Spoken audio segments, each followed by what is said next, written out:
जय श्री राम दोस्तों, आप सभी को हमारे YouTube channel knowledge for you में स्वागत है। माघ महात्म्य अष्टादशोध्याय। श्री गणेशाय नमः।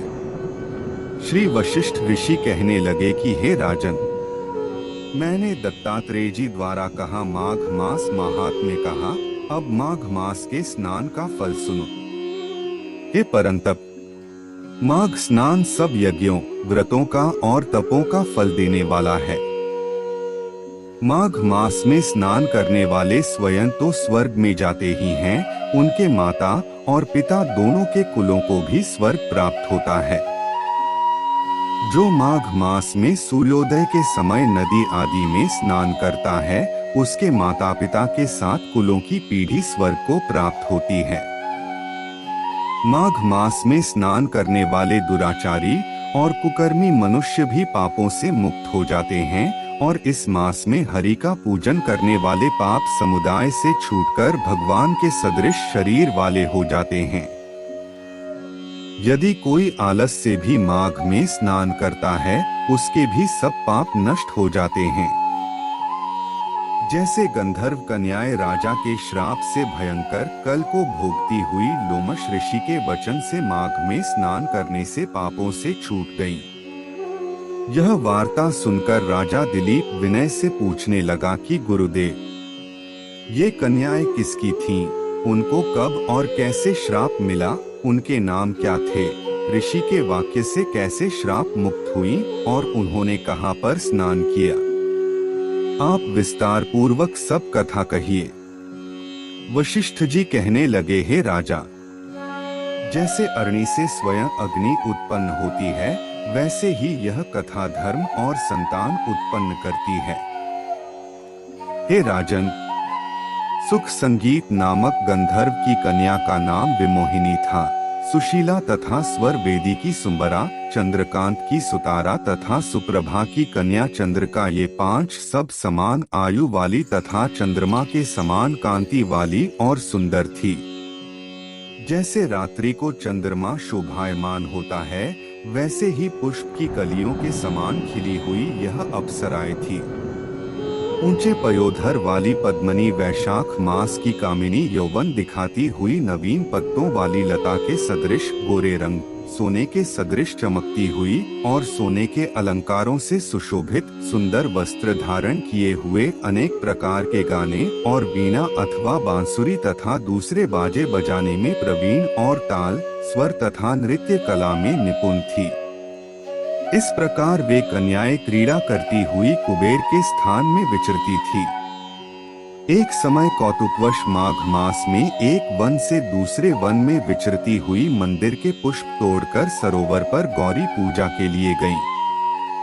स्वच्छ जल के सरोवर में स्नान करके वस्त्र धारण कर मौन हो बालू मिट्टी की गौरी बनाकर चंदन, कपूर, कुमकुम और सुंदर कमलों से उपचार सहित पूजन करके ये पांचों कन्याएं ताल नृत्य करने लगी। फिर ऊंचे गांधार स्वर में सुंदर गीत गाने लगी। जब ये कन्याएं नाचने और गाने में लीन थी, तो उस समय अच्छोद नामक उत्तम तीर्थ में वेदनिधि नाम के मुनि के पुत्र अग्निप ऋषि स्नान को गए।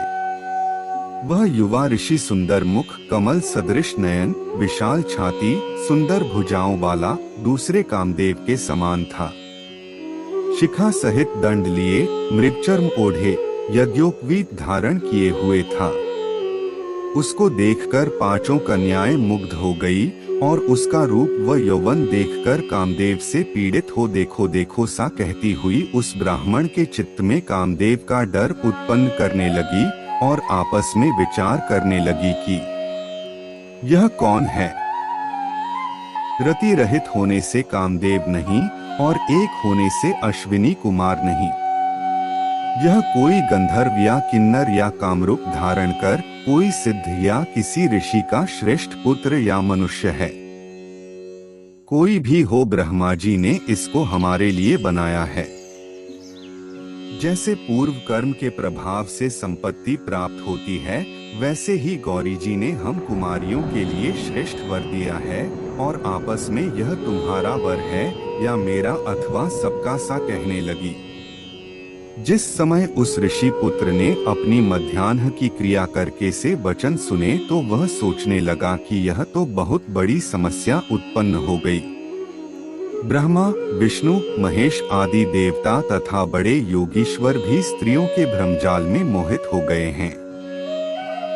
इनके तीक्ष्ण बाणों से किसका मनरूपी हिरण घायल नहीं हो सकता। जब तक नीति और बुद्धि रहती है तब तक पाप से भय रहता है। जब तक की गंभीरता रहती है, यम विधि का पालन होता है, तब तक मनुष्य स्त्रियों के कामरूपी बाणों से बींधा नहीं जाता।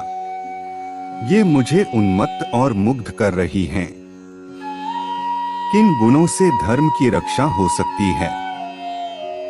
स्त्रियों के मांस, रक्त, मल, मूत्र से बने घृणित और अशुद्ध शरीर में कामी लोग ही सुंदरता की कल्पना करके रमन कर सकते हैं। शुद्ध बुद्ध वाले महात्माओं ने स्त्रियों के पास रहना कष्टकारक कहा है, सो जब तक यह पास आए घर चले चलना चाहिए। अत जब तक वह उसके पास आई वह योग बल के द्वारा अंतर्ध्यान हो गया।